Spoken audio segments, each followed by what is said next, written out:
This morning, a defiant President Trump says his tariffs are working and he is not backing down. But hedge fund billionaire Bill Ackman, who endorsed Donald Trump for the first time this election, disagrees. The investor warning the president has an opportunity to call a 90-day timeout, negotiate, and resolve unfair asymmetric tariff deals.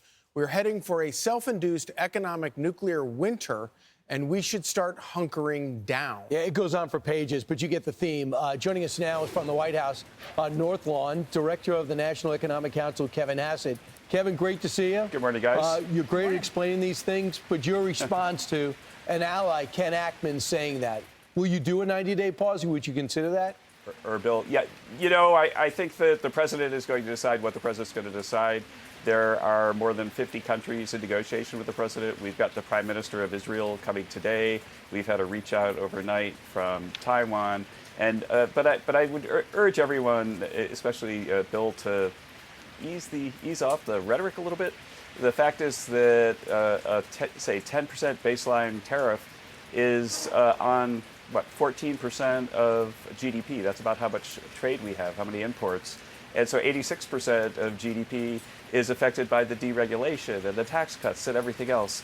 And even if you think, and I think a lot of us at the White House think that these economic responses are exaggerated by critics, even if you think that there will be some negative effect from the trade side, that's still a small share of GDP.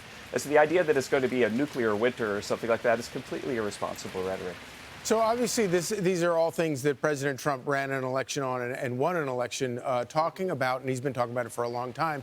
It's not a surprise that the markets have tumbled in response to this. But is there a point at which President Trump looks at the markets and says, oh, my gosh, we're at 35,000 on the Dow.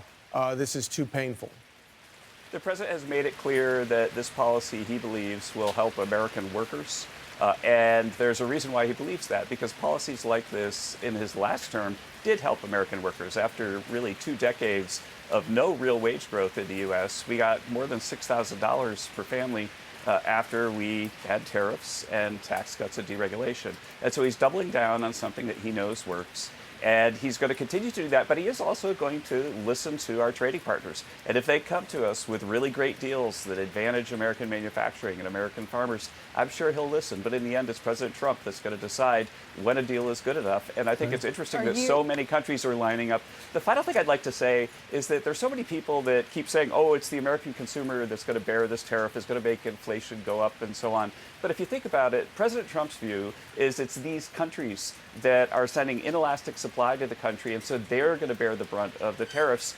And if that were false, then if they didn't bear the brunt, then they'd be quiet about it, right? The fact that they're all angry and upset and sending retaliation our way, it suggests that President Trump is right, that they bear the tariffs. If they're worried about bearing the tariff, that would explain their behavior. It's not the American consumer. So if you're saying that he's waiting on great deals and 50 countries have already come to the table, have any of them been great deals, good enough for him to negotiate with? I've seen some deals that are great, and President Trump is going to decide if they're great enough. But again, after decades and decades of mistreating American workers, it's going to be tough to get him to decide to really come to the table and sign on the dotted line. But when he does, he's going to sign with that big, long, beautiful signature, and he'll have made a great deal for America. Just to give you an idea what the world is saying, as you know, in the Washington Post today, the British government said we're ready to make major concessions. Vietnam says, how about zero tariffs? Italy's economic minister says we're looking to de-escalate with the United States. So while the European Union thinks about their response, we should get it soon. Individual countries seem to want to, outside France, who seem to be in the retaliation mode, seem to want to do deals.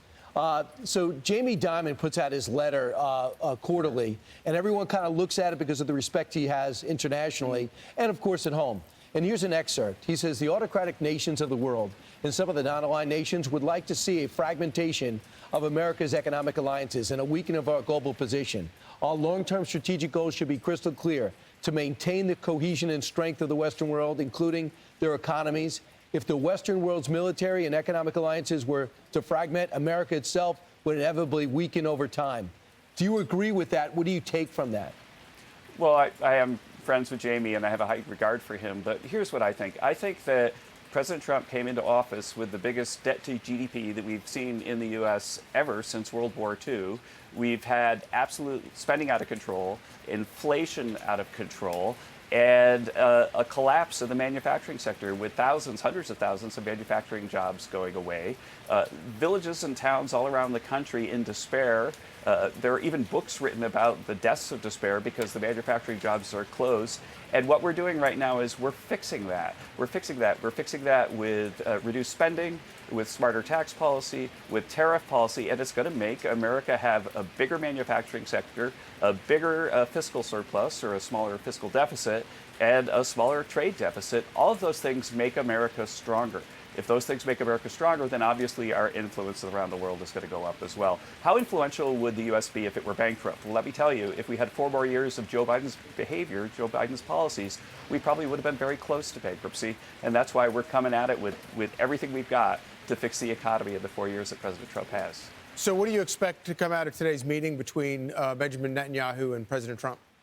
They've got a heck of a lot to talk about. I'm sure they're going to talk about trade policy and also Middle East policy as well. Huh. All right. Well, we're going to wait and see about these negotiations. What country do you think that Donald Trump will negotiate with first? Do you think it'll be Israel because we are allies and they've gone through so much? Well, Israel is the first meeting today, but President Trump has talked to world leaders all weekend, and a whole bunch of countries have been talking to Jameson Greer and Howard Lutnick over the last few weeks, so that if we did pass the reciprocal tariffs, that they'd be ready with parameters of what might make a good deal. All right.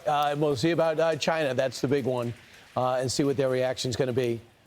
Thanks so much, Kevin Hassett. Thanks, Appreciate guys. it. Appreciate it. Yep. I'm Steve Ducey. I'm Brian Kilmeade. And I'm Ainsley Earhart. And click here to subscribe to the Fox News YouTube page to catch our hottest interviews and most compelling analysis.